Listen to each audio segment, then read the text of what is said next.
Hi, my name is Sherry Tracy. I'm a kindergarten teacher in Ohio, and I am a pigeon fancier, a pigeon wife, living the pigeon life. And I'm going to read for you Bertha and the Racing Pigeon by Pam Ayers. Bertha and the Racing Pigeon, written and illustrated by Pam Ayers. Bertha sat outside the barn one spring morning, looking this way and that. This way were the chimneys and rooftops of Wanford town, and that way were the fields and green woods of Oxfordshire.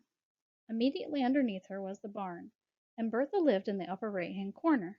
Sharing it was an owl, Tired Melvin, who lived in the lower left-hand corner and didn't have much to say. Bertha was a wood pigeon. Not a great brain, you might say, but an honest, hard-working person, rather plain and kind. The sun was shining. It warmed the creamy stone tiles of the roof and lingered on the soft feathers round Bertha's neck, changing them from beautiful pink to beautiful green and back again.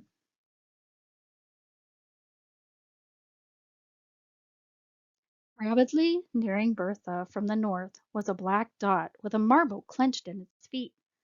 Bertha watched it approach with some trepidation, recognizing the great spare frame of Soothsayer Rook.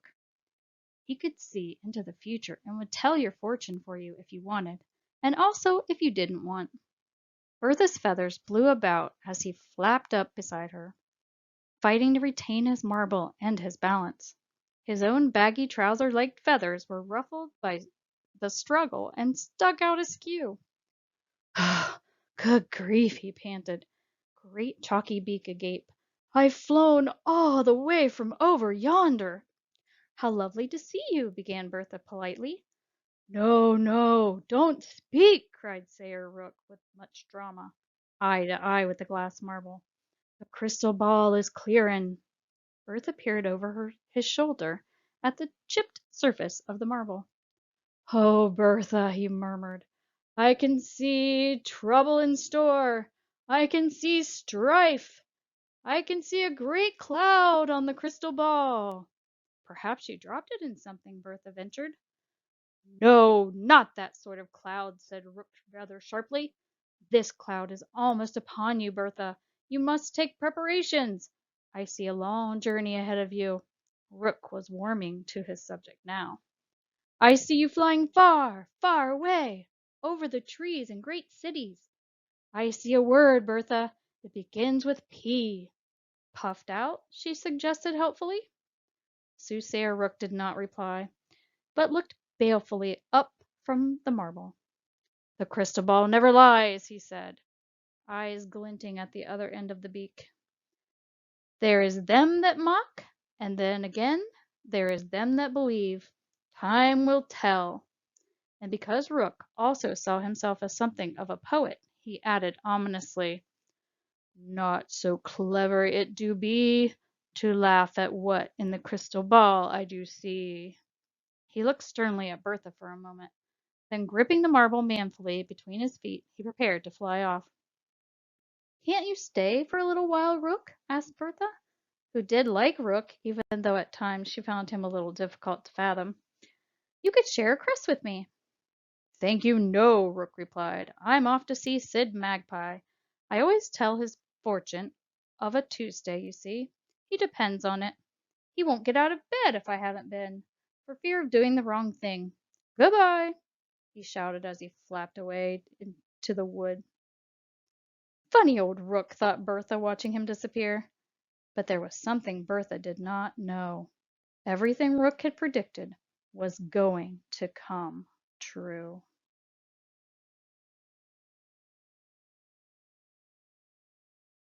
Chapter 2. Bertha went back into the barn. Down in the lower left-hand corner, Tired Melvin, looking very tired, was asleep. On hearing Bertha fly up to her corner, he woke up. Is it the hours of darkness? He asked. No, not yet, replied Bertha kindly. It's only the morning. He rearranged his feathers and went back to sleep. Bertha studied him across the barn. Melvin's life was all a mite unhealthy, she decided. He slept right through the bright day, only emerging when it was twilight or dark.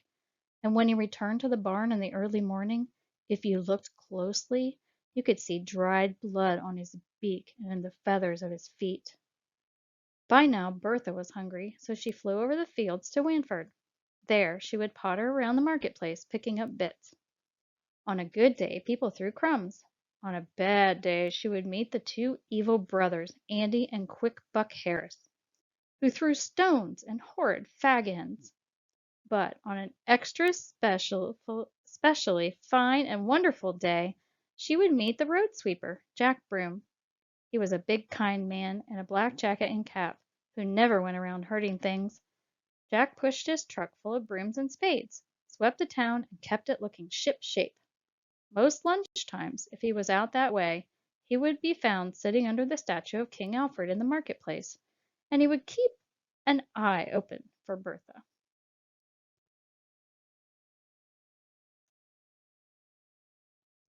Jack Broom had a good wife and a small appetite, which usually meant he had sandwiches left over from his lunch. These great, wonderful doorsteps he would break up and feed to Bertha, and he would talk to her in a low voice if nobody was about. Considering that one was a man and one was a pigeon, it was all very close and friendly. Today, flying into town, Bertha was delighted to see him in his usual place, and she flew down to his feet. "Well, hello!" said Jack Broom, feeling in his dinner bag for a sandwich. "Are you on your own again? It's about time you found yourself a mate.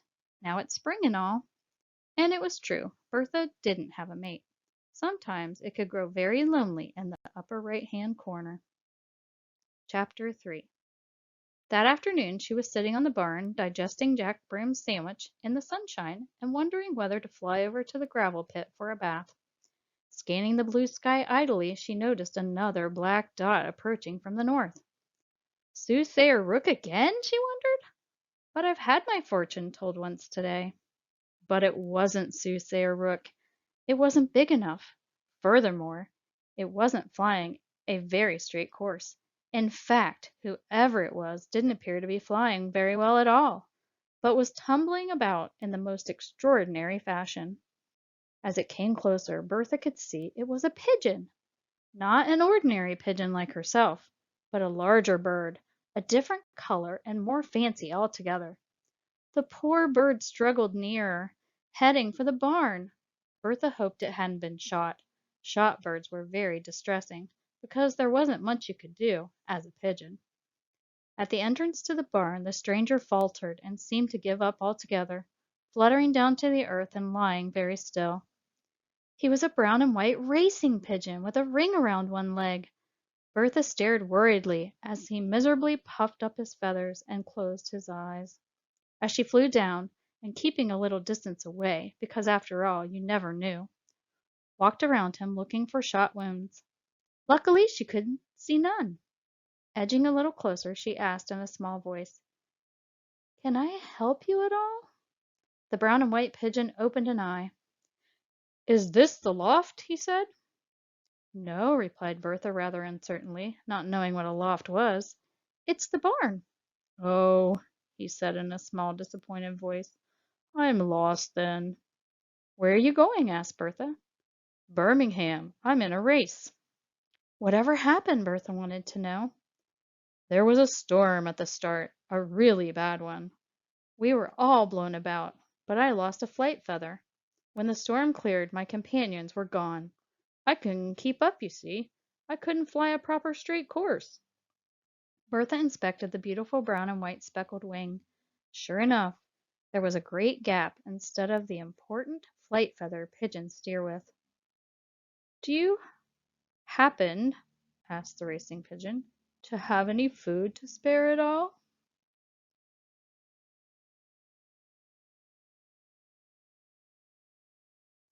"Oh, yes," declared Bertha, delighted to be able to help, and flying to the upper right-hand corner, she collected a Jap broom cross she'd been saving for a rainy day.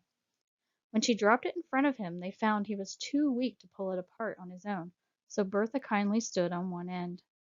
She was uneasy about them being on the ground, though, for it was full of danger, frequented by dogs, foxes, and men. So when he had eaten all of the giant crusts, she urged him to fly up into the barn out of harm's way. You can rest there and be safe, she said encouragingly. So with a great last effort, the brown and white pigeon flew lopsidedly to the shade of the upper right-hand corner. His poor body was thin and light. Bertha settled close by him to stop him from falling off.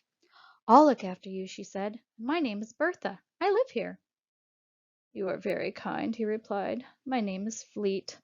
I'm a racing pigeon from Birmingham. Actually, he added, I'm a red checkered racing homer. Bertha searched desperately for the right thing to say. Good gracious, she said in the end, but Fleet was asleep, so it didn't matter. Their conversation had disturbed tired Melvin, however, who woke up crossly. Some people, he announced sternly across the barn, have no consideration for birds of nocturnal habits.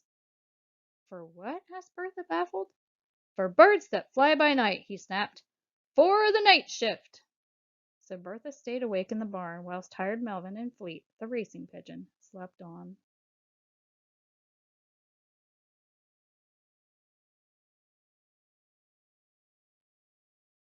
Chapter 4. It was far into the morning when Fleet woke up. He looked a great deal better. Bertha gave him another crust and said, Don't feel you have to rush off, Fleet. You are most welcome to stay at the barn until you've rested and your wing feather has grown. Besides, she liked him. He was a lovely big bird with brown and white speckles like lace over his wings. He was polite and handsome, and Bertha thought he was wonderful. He didn't seem to know very much about living in a barn, however. When do they feed us? He asked. Who? Said Bertha. Well, whoever feeds you here. Nobody feeds me, Fleet, she replied. I sort of feed myself. Why? Does somebody feed you? Why, yes, he answered, surprised. They come to feed us at 6 o'clock in the loft. They give us beans and peas and maize. Oh, said Bertha, trying to picture his loft without much success. What do you have to do as a racing pigeon, then? You have to fly about, Fleet replied matter-of-factly. Fly about? Yes, the man puts us in boxes, on a lorry or a train, and we are taken a long way from home. Oh, hundreds of miles sometimes. Then they let us all out together, and we have to fly home again. Bertha thought about it. Why? She asked. Why what? Why do you have to do that? Because the man wants us to. That's why he gives us the beans and peas and maize. We keep flying home, and he keeps looking after us. That's what a racing pigeon's life is like. What happens if you don't get home on time? Bertha asked, feeling rather uneasily. Fleet held up his head. Oh, you have to go away for retraining and rehabilitation, he said airily. They come and get you in a special bag. All the old pigeons and the ones who lose their way have to go and be retrained. Only I think afterward you go on somewhere else. You don't come back to the loft anyway. It's funny, really, Fleet said quietly, the way nobody ever comes back. Not even for 5 minutes to say hello. For some reason, Bertha hated the sound of the loft and the special bag, and looking across at Fleet, she caught a strange, frightened look in his eye, too.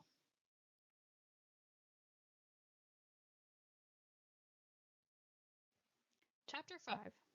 So Bertha and Fleet became friends and stayed together at the barn. They sat side by side in the sunshine and flew into Wanford, very slowly because of Fleet's missing feather, to feed in the marketplace. Jack Broom, the road sweeper, was very pleased to meet Fleet. Oh, so you found yourself a mate then, he teased Bertha. And a fine, handsome fellow, too. He needs fattening up a bit, though. So Jack brought more sandwiches still to the statue of King Alfred, which pleased Mrs. Broom, who thought Jack must be eating sensibly at last. One day, when Jack was feeding his pigeons, he was sorry to see the two rotten brothers, Andy and Quick Buck Harris, strolling toward him. Jack didn't like them at all. Didn't like the look of them. Didn't like the way they lounged around town all day long doing nothing. Quick Buck Harris was a big stout man with a shock of dark curly hair and an ugly lopsided grin. Andy Harris was bald with white eyebrows. He was passionately interested in cowboys, and at night, in his narrow, sagging bed, he would clutch the thin gray sheet and imagine himself astride a great stallion. In his dreams, he rode the range wearing chaps and a sardonic smile.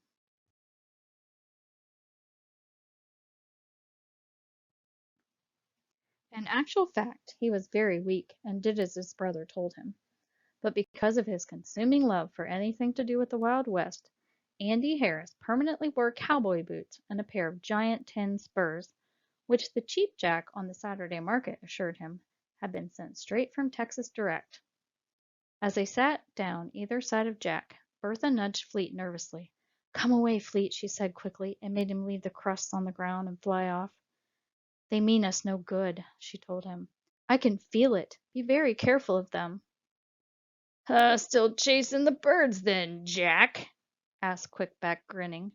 Jack didn't answer, but chewed silently on his sandwiches. "That brown and white one looked like a racing pigeon," said Quickbuck slyly. "Good bird, that. Expensive." "Is it?" said Jack noncommittally, and standing up, he walked over to his truck and pushed it away. Behind him, under the statue of King Alfred, the Harris brothers remained, Quick-Buck deep in thought, and Andy shallow. "What do you say, my son," asked Quick-Buck finally of his brother, "to a pint of bitter ale with a fine head, perhaps just overflowing at the top of the glass?" Andy sat bolt upright, a radiant smile transforming his face. "Ooh, yes!" he cried jubilantly. "Right!" decided Quick-Buck, slapping Andy on the back and springing to his feet. "It's sure round. I forgot me wallet." Quickback's hysterical laughter could be heard all the way to the pub. Chapter 6. The Harris Brothers' local was a pub called the Rod and Maggot. It was owned by a very stout man called Circumference Smith, known to his friends as Smiffy. Smiffy had an Afghan hound because he admired its grace and lissom beauty. It was called Chic, Wish I'd Bought One, and it dug holes. This greatly irritated Smiffy, who had expected the Sheik to stand about looking posh. The Sheik had no time for such fruitless pastimes. Day and night he labored, digging holes, great clods of mud clanging about his person as he worked. The deeper the hole grew, the more useful and saintly the Sheik felt. Smiffy had long stopped filling them in. Now the backyard of the pub was pitted with craters like a bomb site, and the Sheik dug on. He was working on a fine hole now, a hole to set the heart singing with joy. He tore feverishly at the turf with his teeth, shaking the soil this way and that, front feet working like pistons, and his long cream coat congealed into a giant muddy slab on his back. He did not even notice as the Harris brothers stumbled past on their way home singing the haunting refrain, "Unfurl the banner, son, your mother's joined up." But he did look up guiltily as Smiffy approached, hands on hips. A beaten man, Smiffy hooked a stick through the Sheik's muddy thickened collar and led him away to be hosed down.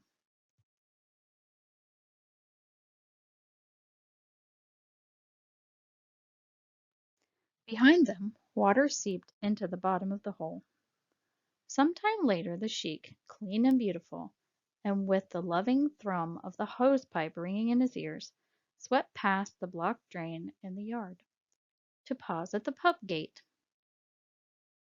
He looked at the church clock, which, having no hands, was simple for a dog to understand.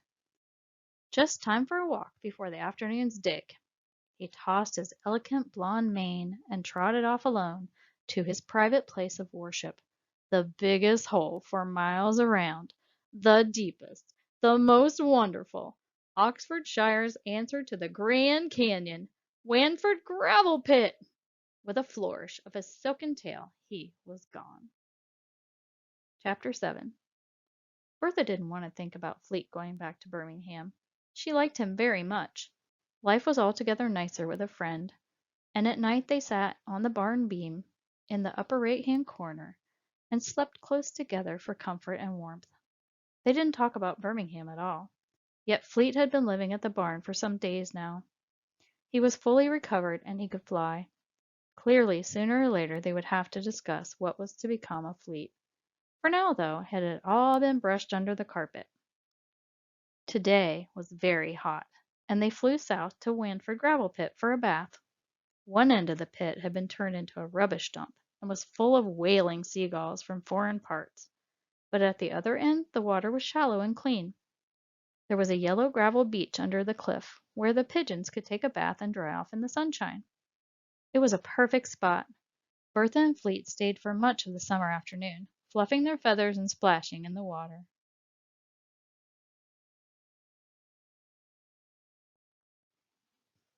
Only once was the peace disturbed when a seagull strayed near them and screamed, "No fish!" in a funny accent. But then they were funny birds altogether. Then Fleet said, "Time to go home," and Bertha looked up frightened in case he meant Birmingham. "Oh, Fleet," she blurted. "Oh, Fleet, don't go home. It would be so lonely in the barn. I didn't mind before because I never had a friend, but I would miss you so much now. There'd be no one to talk to or do things with. Well, I mean, there'd be Melvin, of course, but he's an owl and rather difficult. Besides," Bertha went on, "the loft doesn't sound right to me. The way they take the old birds away in a special bag, and they don't ever come back. Oh, don't go, Fleet," Bertha said fearfully. "Stay in the barn and don't go back." "I wasn't going to go back, Bertha," Fleet said quietly. "I don't want to race any more.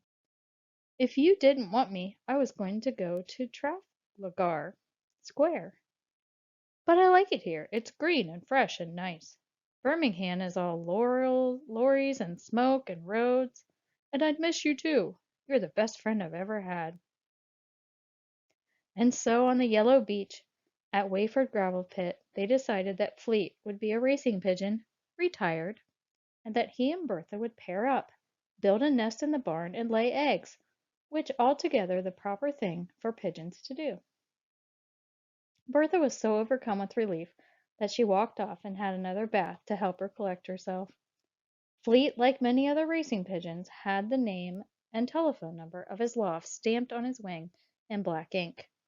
They sensed this was not a good thing. "Let me have a proper look at it," said Bertha. Fleet spread out his beautiful speckled wing, with the ugly square of writing which read, "Percy Grimcat, Pigeon Fancier of Note. Please ring 021-331-9730. "Let's see if it washes off," suggested Bertha, nudging Fleet out into the water.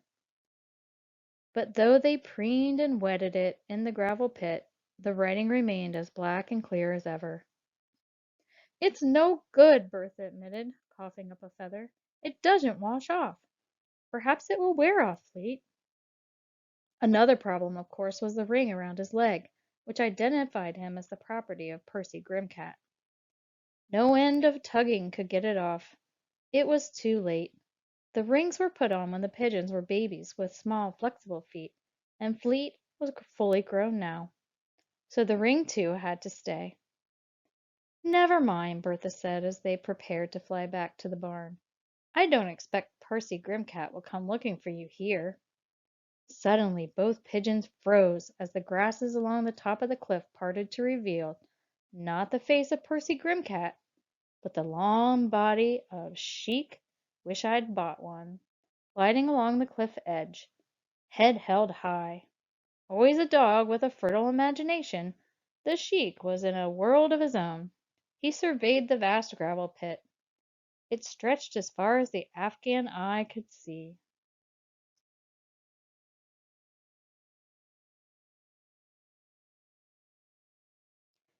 Sheik was dreaming that he himself had dug it all, and that this was his long-awaited triumphant appearance before the adoring crowds. Their cheers resounded all about him as he swept along, nose forced high in the sky. Why, he could hear them gasp and whisper, "Look, is that the dog who dug Wanford Gravel Pit? Was it this wonderful dog?" The applause and admiration of the imaginary crowd was deafening in his ears as the sandy cliff edge gave way beneath his feet and he plunged into the gravel pit. It was a rude awakening. He landed in a great yelping ball of legs and ears on the little beach beside Bertha and Fleet. They flew back in alarm. The Sheik's head appeared from the ball, stunned, blinking. "Are you a astronomer?" asked Bertha wearily. A what? Snapped the sheik. We thought you must be studying the stars, explained Fleet. When the sheik didn't reply, he added, You seem to be looking up at the sky. Something caught my attention, announced the sheik grandly, trying to cover the fact that he felt rather foolish. But no, the stars hold no fascination for me. I am an excavationist. Oh, nodded the pigeons, interested. An excavationist, eh? Remarked Bertha. Oh, yes, declared the sheik darkly, walking toward the pit entrance gate, limping in 4 legs and an ear. Make no mistake, I am the dog for the job. They watched him disappear. What an odd dog, Bertha said. What's an excavationist, Fleet? Fleet said after only a moment's hesitation. Oh, it means you used to be a cavernist, but now you're not. And together they flew home to the barn. Chapter 8. One day they had a visitor. It was Soothsayer Rook, in a dreadful state. I've lost me crystal ball, he gasped, looking distractedly this way and that. It dropped out of me feet in the rain. Oh dear, I'm sorry, exclaimed Bertha. Where did you lose it?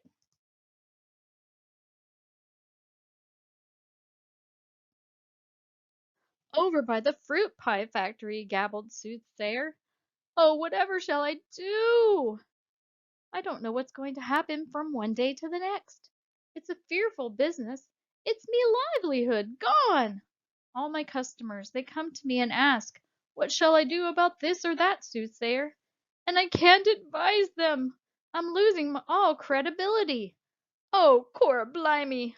Oh, strike a light! Soothsayer grew more frantic as he spoke, dancing sideways and then back, folding his wings and then waving them about. Well, suggested Bertha, perhaps you could see into the future with something else. There's only the tea leaves, said Rook hopelessly. And what about the problem of transportation? I mean, it's one thing carrying the crystal ball. I can manage that all right. But it's another thing entirely to carry a bundle of tea leaves. I drop them. My feet are too big. When I get to where I'm going, I haven't anything left. Oh, I'm sorry, said Bertha. We'll be sure to keep a lookout whenever we're near the fruit pie factory. Yes, we will, added Fleet. We'll look out for it all the time. Oh, you're good friends to me, Soothsayer Rook declared, and I shan't forget it. Raising his head solemnly, he recited, They'll seek my crystal ball for me, here, there, everywhere, but especially at the fruit pie factory. He recited the second line very fast, so as to make it fit. Goodbye, said Bertha and Fleet, a little taken aback, and watched poor Rook flap off to see Sid Magpie, who had a sharp eye for anything bright, and might be able to spot it too. Chapter 9. Bertha was by now expecting eggs, and growing rather stout. The pigeons built a strong nest of twigs up in the corner, and Bertha sat in it to wait. One day, after much effort, she laid them. There were 2, very round and white, and altogether something to be proud of. They had to be sat upon with great care all the time, to keep them warm and safe, and to ensure they would hatch out into fine babies. Bertha and Fleet took it in turns, one sitting on the eggs while the other flew out to feed. By the end of the second week, the eggs began to rumble mysteriously and move, ever so slightly, in the nest.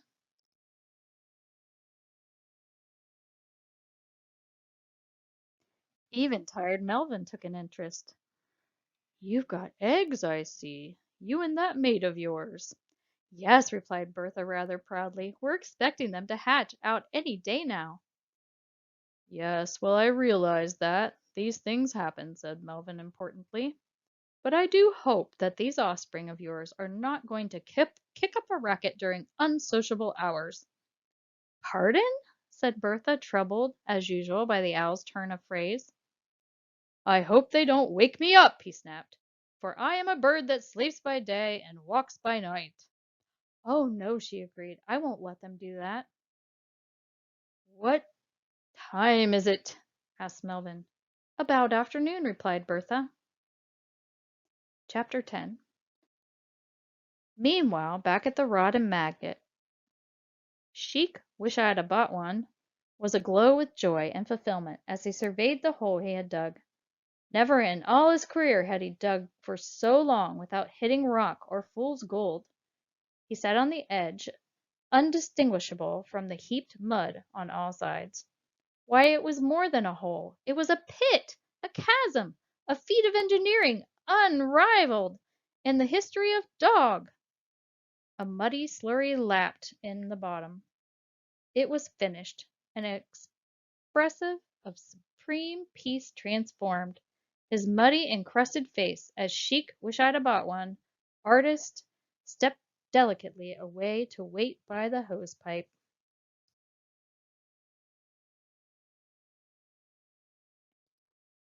Chapter 11. On the 15th day after Bertha laid the eggs, it dawned very blowy, and there was a hard rain in the wind.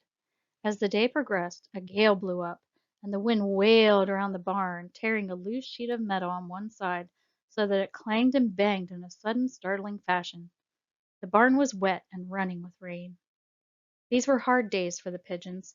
No longer could they spend easy afternoons at the nice end of the gravel pit, nor could they linger in the sunshine on the barn roof.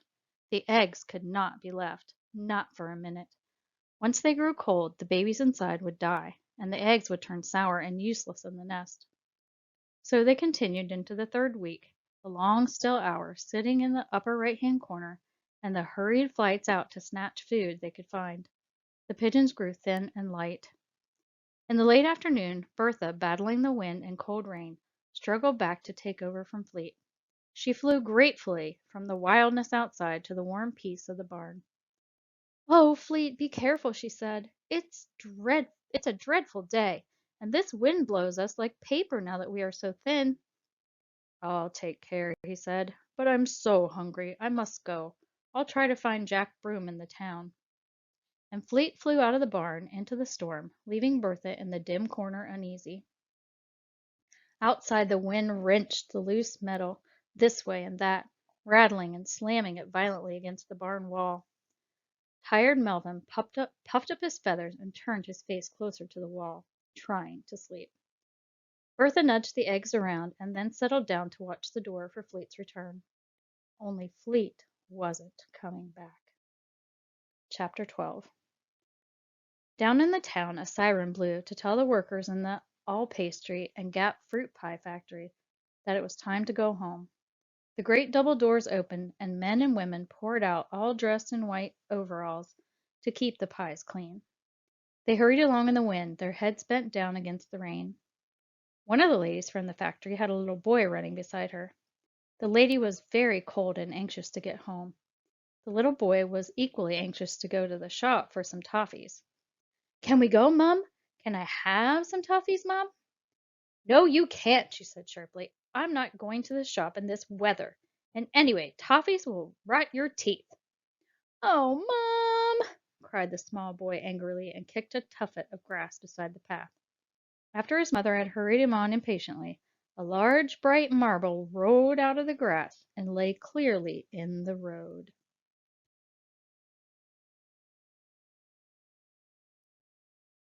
Chapter 13.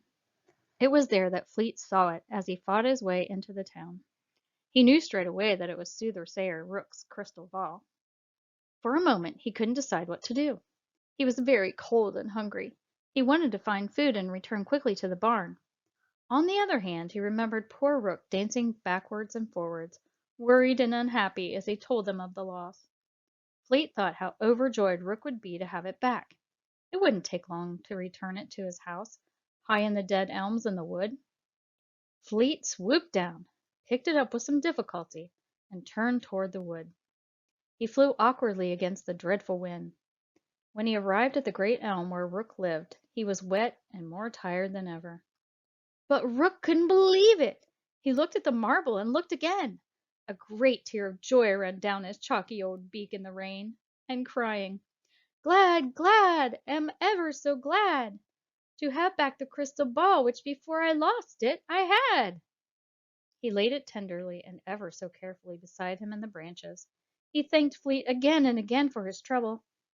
I would give you all my stored up food, he said gratefully to Fleet, only I haven't got any.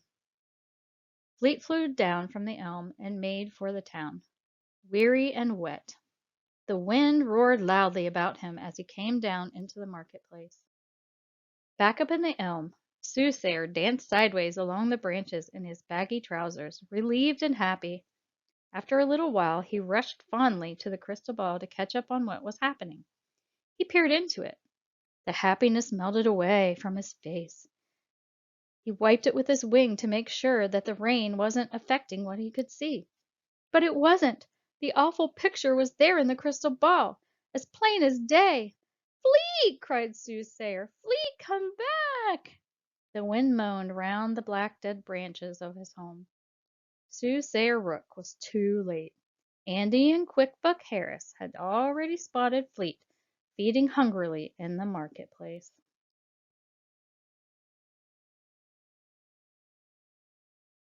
Chapter 14.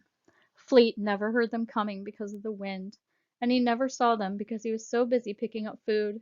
He was totally engrossed in what he was doing when two great oily hands closed around him and snatched him up from the ground. Fleet stared terrified into the dreadful face of Quick Buck Harris. Well, now, he grinned, what have we got here? A little racing pigeon, if I'm not mistaken? Fleet could hardly breathe from fright and the man's tight grasp. Andy Harris roughly praised Fleet's wing from Quick Buck's hands and spread it out. The square of printed information showed up clear and black, and the brothers craned their necks to read it. All the way from Birmingham, confirmed Quick Buck, stamped with a telephone number and all. He smiled and leaning over, took a 10-penny piece from his brother's pocket.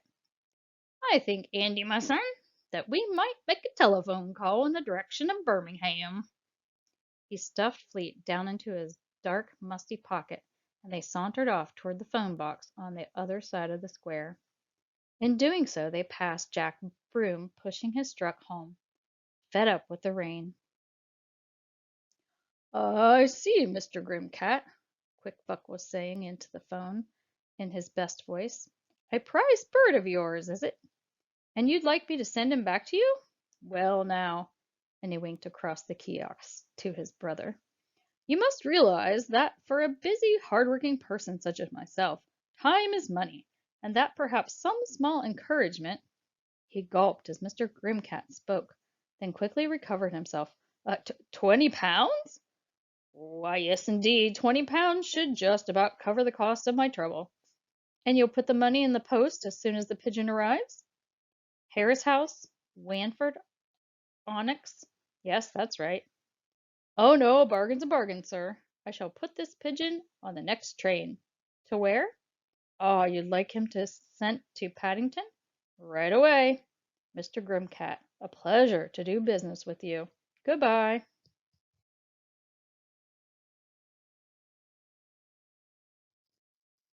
He replaced the phone and leered at Andy. 20 pounds, my son, he said. Come along, we've got a little parcel to wrap up. 20 pounds! Whatever will you do with your 5? Patting his pocket happily, Quick Buck sauntered off home. Andy followed, adding up on his fingers in a puzzled fashion. Chapter 15. Bertha woke with a start as Soothsayer Rook clattered into the barn.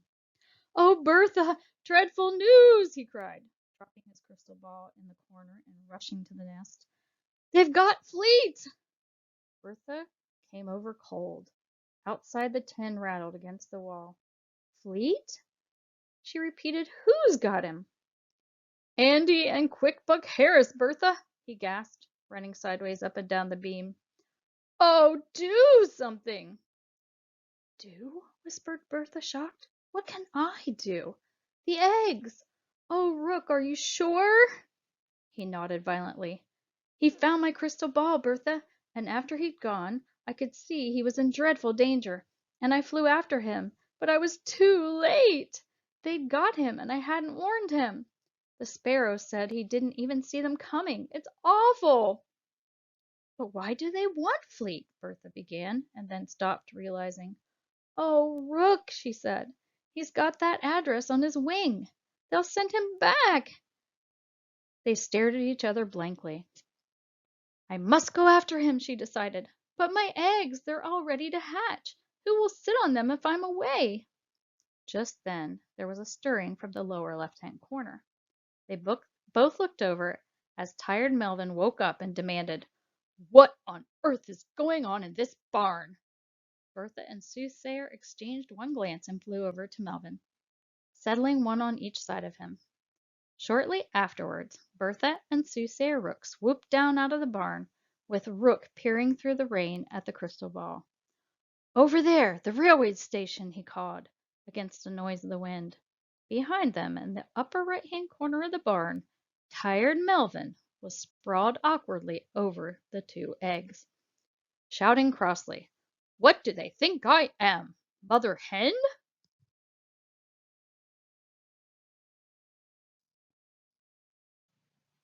Chapter 16. Fleet was in a shoebox, tied up with string and marked fragile. Quick Buck Harris had poked his finger through the lid to let some air come in, but had then wrapped the box in brown paper, so it didn't. It was hot and horrible, and Fleet was frightened. The box smelled of burning because all the time he was being wrapped up, a great bonfire had smoldered in the garden of Harris House, and some of the smell had crept in. The box was in a pile of other parcels on Platform 1 of Windford Road Station, waiting for the 6:30 p.m. fast train to Paddington. Chapter 17.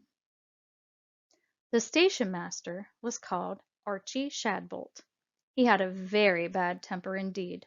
The men who worked at the station walked in fear of upsetting him because, once upset, a terrible change would sweep over Archie. His great fists would clench and unclench in an effort to keep away from the victim's neck. His big brown eyes would swell, glisten, and roll backwards out of sight. Then he would throw back his head and shout. It was a fearful blast. Nobody could actually understand what Archie said when his shouting was at its finest, but it was easy to pick up the general idea if you were close by, or equally if you were not. But this evening he was calm and serene as he sat in his office drinking tea from a cracked mug and looking through his window down the windswept line for the 6:30 p.m. fast train to Paddington. For a moment his view was interrupted as the figure of Harry Crackit, the porter, ran past the window. He always ran past it, so Archie would think he was rushed off his feet. But he forgot that Archie could hear him walking to the window in his great clumping boots before actually sprinting past it. Archie Shadbolt was concerned about Harry and suspected he was a secret drinker. For hadn't Harry recently taken up playing the harp? The harp, mark you.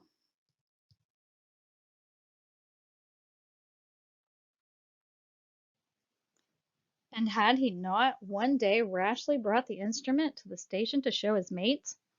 Archie cringed at the memory of Harry lurching down Platform 1 beneath the enormous harp. They could have passed it off as someone's luggage yet, but Harry insisted on playing astride it outside the Lost and Found office, plucking and sighing as night fell. Furthermore, it had proved a disturbingly eerie sight for passengers passing through the station. Several saw it as a portent disembarking at the next stop. Was this, Archie Shadbolt asked himself in the dusty office, was this the right way for a normal, sober man to go on? And more particularly, was it the right way for a man working at his railway station? He growled into his cracked mug, and his good humor vanished as the 6:30 pulled in at Platform 1. Chapter 18. Poor Fleet could not see the train as it pulled in, and only heard the dreadful roaring and hissing. He waited inside the shoebox for something to happen. Up came Harry Crackit, whistling piercingly through his yellow rabbit teeth, and began to load the parcels into the freight compartment of the train. Fleet lurched wildly as the shoebox was snatched up. Because he was frightened and hungry, and because he could see nothing but the nightmare picture of Bertha waiting for him in the barn, He sat up as best he could, squawking and crying and flapping his wings in bitter protest.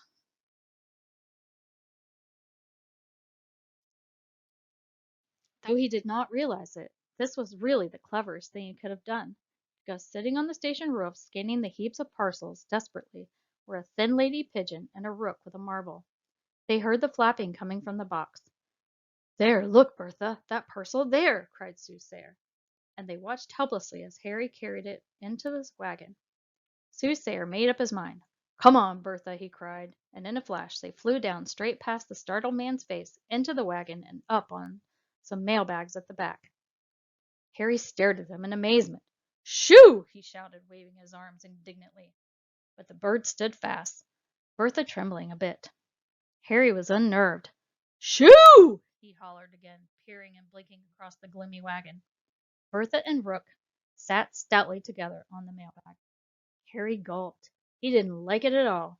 It wasn't natural. He slammed the door tightly shut, and they heard his heavy footsteps running along the platform to fetch someone else. They were trapped. Bertha nudged closer to Rook, and they waited. Chapter 19. Seconds later, Archie Shadbolt heard the clumping footsteps stop outside his office. Without so much as a knock, the door was wrenched open, disregarding the privacy of rank, to reveal the white face of Harry Crackit, springing agitatedly from side to side, while his arms remained in the same place. "Oh, Mr. Shadbolt, Mr. Shadbolt!" cried Harry. Archie put his mug gently down on the table as his fists began to close solidly. He looked inquiringly up at the porter. "Yes," he replied with great control. Harry sensed what was coming and grew yet more flustered. "Mr. Shadbolt, sir! They won't come out! I just seen them, and they won't come out! They just looks at you!" "Who?" roared the station master.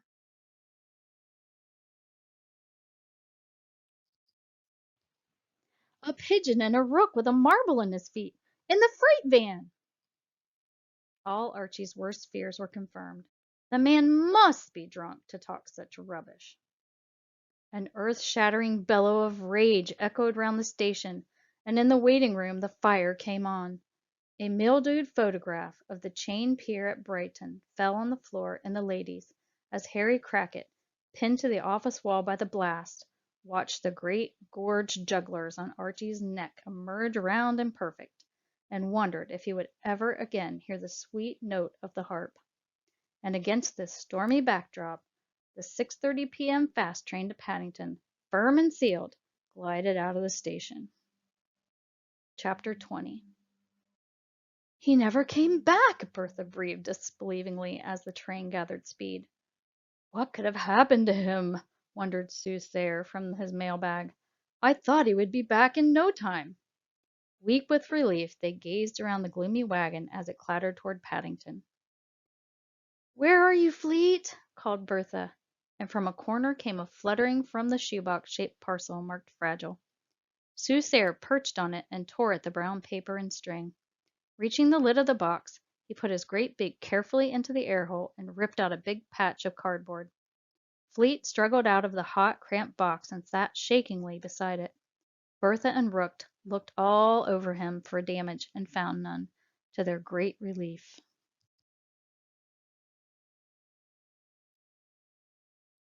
Fleet was rather shaken from the long time he'd spent frightened in Quick Buck's pocket and the shoebox. "I thought I'd never see you again," he admitted to them both. "How could you have known I was at the railway station?" Rook told him about the crystal ball. "What about our eggs, Bertha?" Fleet asked. "I suppose they'll be cold and no good now." Bertha looked at him uncertainly. "I don't know," she answered. "I don't know if they'll be all right or not." There was nothing she could add. She was thinking about the blood round tired Melvin's feathered feet, his sharp black talons beside the eggs, or chicks, whichever they were by this time. Anyway, there were more immediate problems. Although Fleet was freed from the parcel, and they were together, the awful fact remained that they were trapped in a train which was speeding closer and closer to London. What about when they arrived there? What about the moment when the train stopped and somebody opened the great crashing wagon? What would they do then? How could they get home? Bertha and Rook didn't know. They turned to Fleet. You must stay by me, he said. I'm a homing pigeon, and I shall be able to feel the way to go. But how will you see? Fleet asked Rook anxiously. It's so dark, and none of us have ever been to London before. I have, replied Fleet, and it may not matter about the light. I mightn't need it. I fly by pull of the earth and by ways homing pigeons have known for hundreds of years. If only we had some food. It's bad for us racing pigeons to fly weak with hunger. It affects our judgment of distance and direction. There's a bit of chicken meal split on the floor over here, offered Soothsayer Rook from a gloomy corner. You have it, Fleet. You're leading us. Oh, no, Fleet answered. We shall share it. We'll all need our strength. This railway train passes over ground faster than you can guess. It will be a long, hard journey if we are ever to see our homes again. A hint of coldness ran through Rook's feathers. He was an old Rook and not very fit. He thought of his home in the dead elms. There were no leaves any more, and the wood had a dry, crackled feel about it he didn't care for. But it was home. The branch he lived on was worn smooth and shiny from his feet. He knew the creaking of the wood there, and the way the wind sang, and thought of never seeing it again. The thought of never seeing it again filled Rook with despair. He had never tried to fly long distances. Pigeons were different, of course. He pecked at the dusty meal on the floor, but had no appetite. Bertha watched him from her perch beside Fleet on the mailbag. She thought about the day he'd told her fortune, and she hadn't listened. He had seen it all, the long journey, Paddington, the word that began with P. What a true friend Rook was, swooping down from the station roof into the wagon and facing Harry Crackit in the door. Rook could have gone to his safe home and left Bertha to cope as best she could, but he hadn't. And so they waited. Close together on the mailbag, they faced the door, feeling for the slowing of the train, and frightened, all of them. Only Fleet's head was a little higher than the others, his eye a bit brighter. He was a red checkered racing homer, and he had to get them home. It was up to him.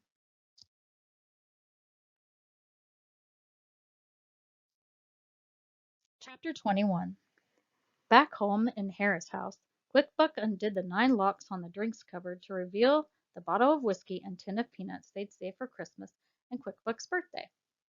I think my son, said Quick-Buck to his brother, I think my amazing resourcefulness in procuring us 20 pounds for a spotted pigeon catching calls for a little celebration. He took down 2 cups from the shelf. What did you say you were going to spend your 2 pounds on? The stunned look came back on Andy's face, and his white eyebrows traveled up and down in alarm. They drank the whiskey and watched the fire crackle and smack in the grate. Then they drank a little more whiskey, and Andy started to eat the peanuts from the tin. When the whiskey and bottle was empty, Quick-Buck got up from his chair, closely followed by a spring, and slapped Andy a sickening blow on the back. The tin in Andy's hand erupted, and peanuts shot all ways. The rod and maggot, my son, announced Quick-Buck. Together they stumbled across the fields and the back way to the pub. The illuminated, plump maggot on the inn sign beckoned them on. Andy began to sing a little touching ballad as they clambered over the fence into the yard. Quick-Buck lengthened their stride past the littered beer crates and steel barrels. Looking back, he seized Andy's arm to hurry him along. They stepped out into space, and 2 horrified shouts rang out as Andy and Quick-Buck Harris plunged downward into the mud at the bottom of Chic Wish I Had Bought One's hole. A terrible silence seeped up from the depths. Then Andy's voice, wailing and plaintive, cried, "You're sitting on my spur!" And Quick-Buck Harris, face crazed with pain, replied through gritted teeth, "I know."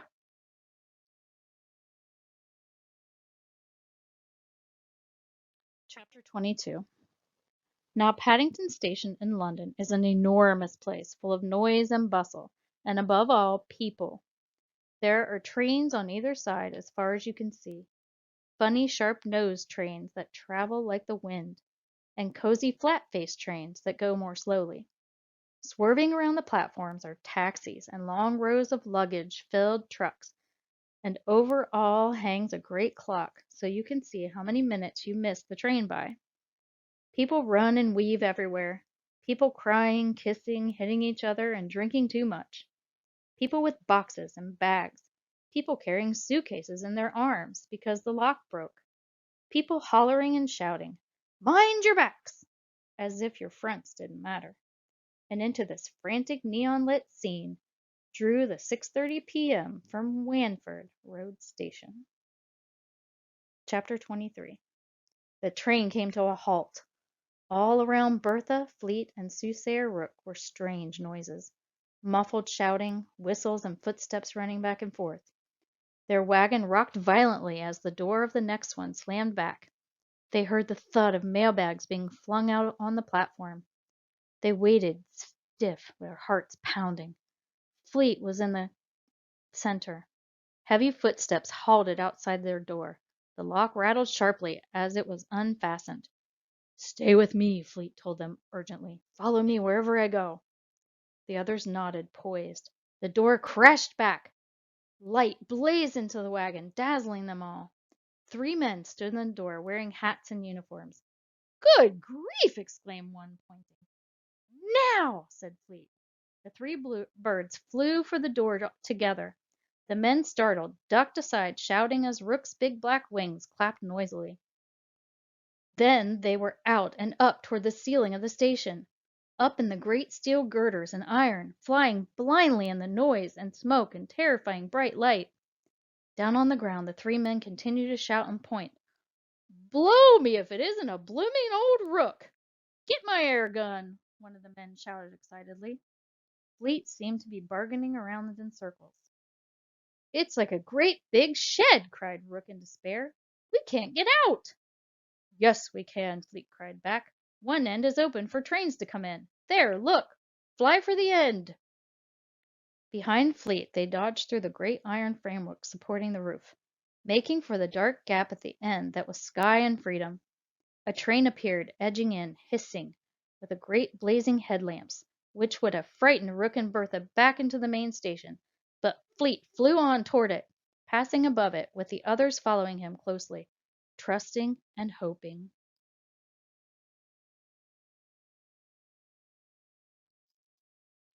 Then they were out, in the clear sky. The wet streets below them were stained with great bands of light from shops. Traffic was roaring in all directions. Fleet flew up and up into the open sky, and then flew level, sweeping in a wide circle again and again, listening for the call of home, waiting. "This way!" he called joyfully. "This way to the west!" And he veered out on a straight path. Bertha and Rook flew behind, watching as his pale body settled into even, effortless flight against the black sky. It had stopped raining. Rook flew hard, puffing quietly. His feet, as always, were clasping the marble. It was his livelihood, but more than that, it was a comfort and a friend. He had not looked into it. For once he didn't want to see. But the journey had begun.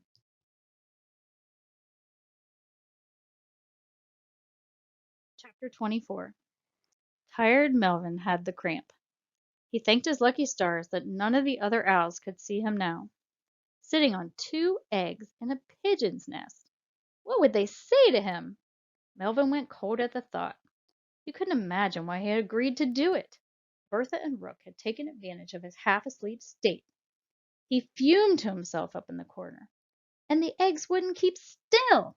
They kept shifting around under him, bending his fine chest feathers back the wrong way and irritating him. And where could they be, those pigeons? They were the day shift. They did their living in the sunshine and light. So what were they doing now, out in the dark? How much longer was he supposed to wait? Besides, he was growing hungry. This was the time he went out, at night, when he was wide awake, alert, and cunning. This was the time he drifted silently along the hedgerows, like a shadow, huge eyes wide and watching. He watched all the time, looking for a movement, a rustle, a small noise not made by the wind or by a twig falling, but by a little living thing. Then he would hover to make sure, but the little victim wouldn't ever see him up there, scanning each blade of grass. All there would be was the sudden blocking out of light from above and the pain of great sharp claws as the owl dropped down to take it. The little living thing would squeak a bit, and that was all. The owl would swoop away into the cold rushing air and eat his fill. Melvin grew hungrier and crosser by the minute.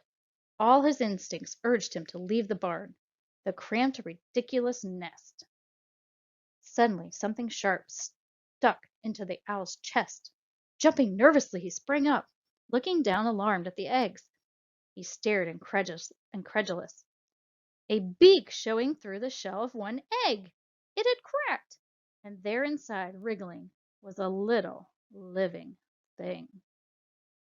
Chapter 25. It had started to rain again. Poor Rook was lagging far behind. Still clinging loyally to the marble, he flew in a jerky, mechanical fashion, low in the sky. It seemed they had flown all night long, over endless black woodlands and bright towns. Rook no longer noticed the features of the land below. There was terrible pain in his wings and in his bones. Rook's eyes were half closed, and he flew blindly. His home seemed a million miles away, and he felt old, dreadfully old and useless. The pigeons were so swift, but then they were spurred on by anxiety about their babies. Rook blundered on clumsily in the darkness and the rain.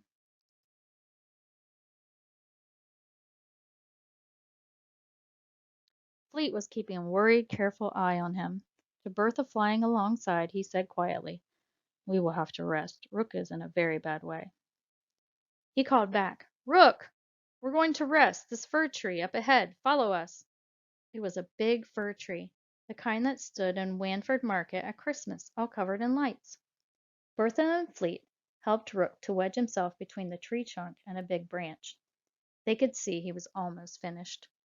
Fleet leant close to his ear and said, "It isn't far now, Rook.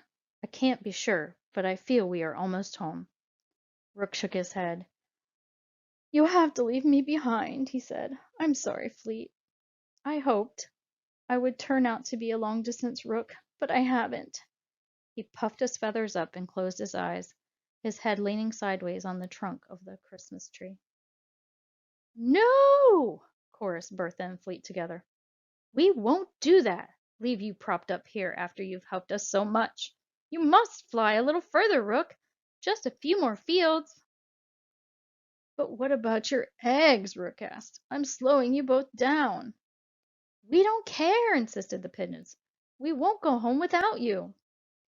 "Try to fly on, Rook," Fleet said. "I'll take your crystal ball for a while." So they flew down from the Christmas tree and journeyed on for 20 minutes more. The pigeons flew with heavy hearts, one eye fearfully on Rook.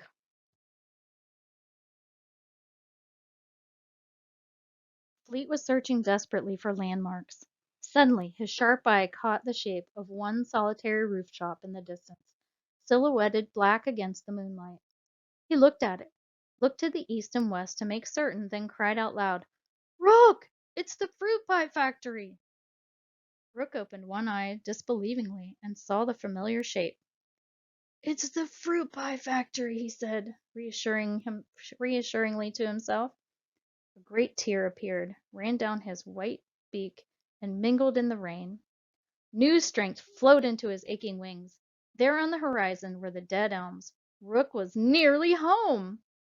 They dropped down over the familiar factory and turned to cross the last few fields to the barn. Bertha was desperately afraid for the babies. She had been away for so long. "I couldn't help it, baby," she thought. "I had to go after Fleet. I didn't want to leave you, but I had no choice." Now they could make out the shape of the barn. It had never looked so welcoming. With their feet outstretched for landing, marble and all, they streamed in through the great barn door, clapping their tired wings. Bertha made straight for the upper right-hand corner. Tired Melvin was standing to one side of the nest, staring in. He jumped violently as Bertha arrived beside him.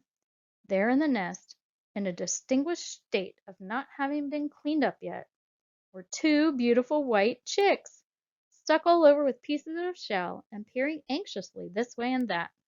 The babies were safe! Not only that, they were by far the most beautiful babies Bertha had ever seen. "Oh, Melvin," said Bertha, "whatever can we say to you?" "Well," exploded the owl, "well, you might start by saying sorry. Do you know how long I've sat here? I'm half mad with hunger." "Oh, no," he declared, shaking his head fussily. "I have no wish to detract from your natural joy, of course, but I do feel that incompatibility has attained untenable proportions." Bertha blinked. "What does that mean, Melvin?" she asked in a small voice. "It means I shall move into the cowshed round the back," stated the owl firmly. "Good day."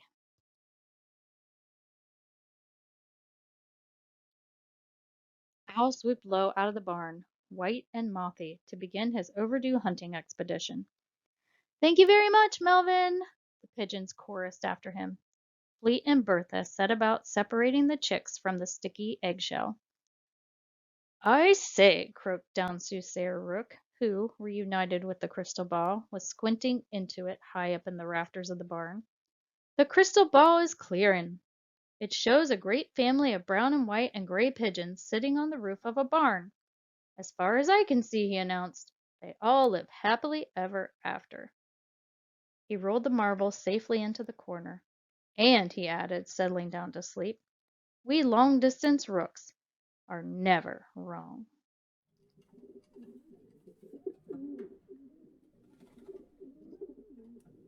I hope you enjoyed this reading of Bertha and the Racing Pigeon by Pam Ayres. I would like to thank the Pioneer Professional Racing Pigeon League of Canada for inspiring me to make this PowerPoint. My name is Sherry Tracy. I'm a kindergarten teacher in Ohio. I'm a pigeon fancier, a pigeon wife living the pigeon life. Thank you.